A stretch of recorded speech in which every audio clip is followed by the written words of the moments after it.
The Lord told me my daughter was suffering from cancer, and the cancer had spread on her brain and her spine. The doctor gave her 3 months to live.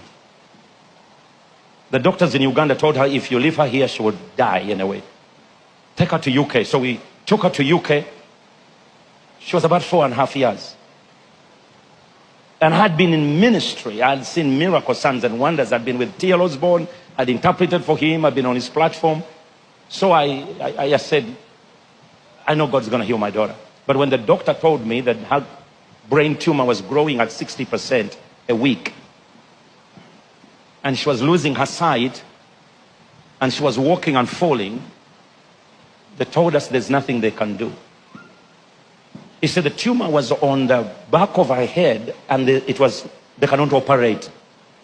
So they would just give her palliative medicine, and she would sleep, die in her sleep. I'm involved in healing ministry.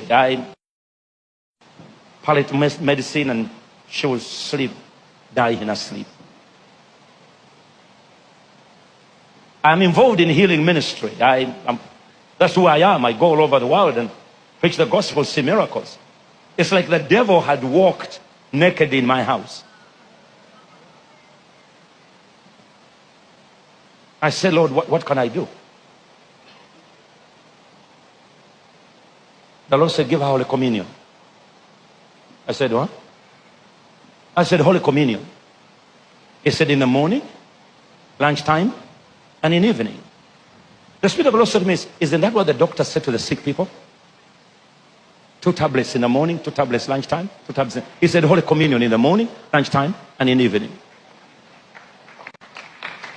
So we gave her Holy Communion 3 times. In 7 days, her sight came back. She started walking straight. There is another side of God you don't know, devil.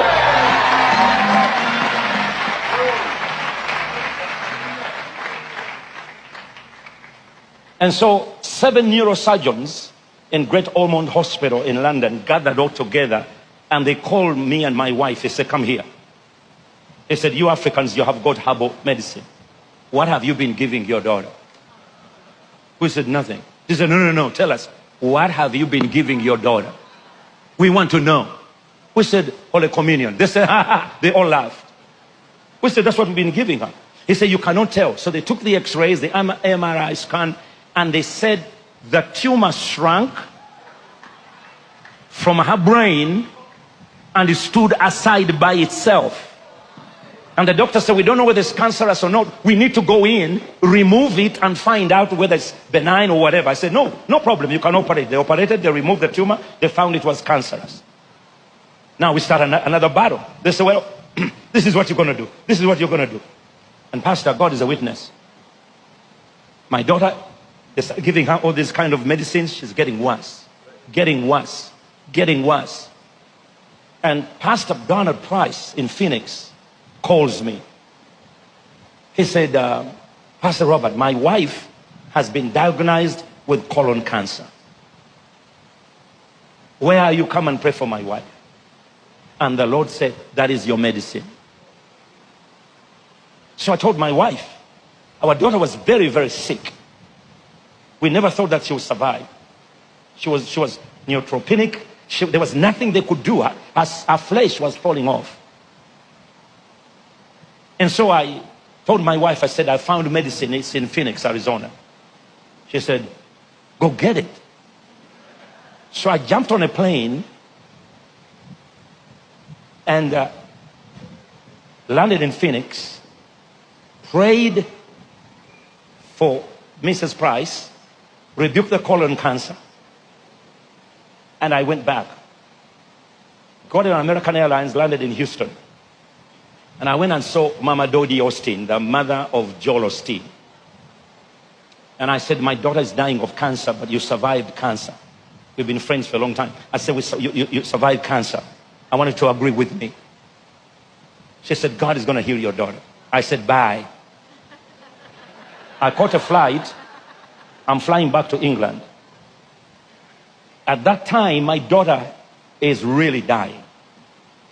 But at 3 in the morning, I'm in the air.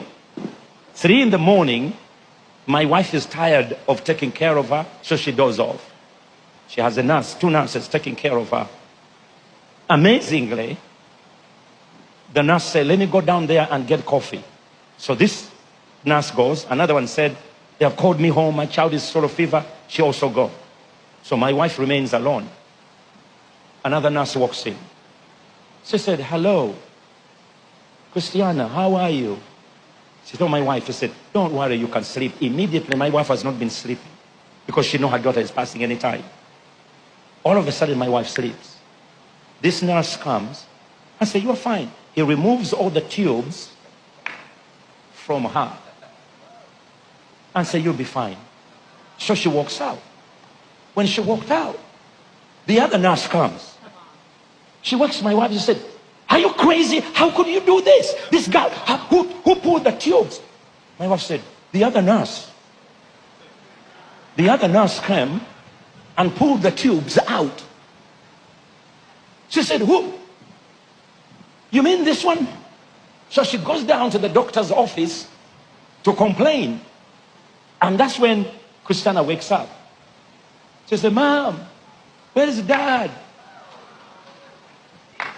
I land at Gatwick, get a cab, drive straight to central London, arrive there, and my daughter is seated.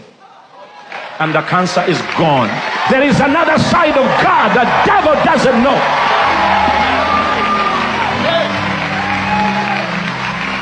There is another side of God the devil does not know.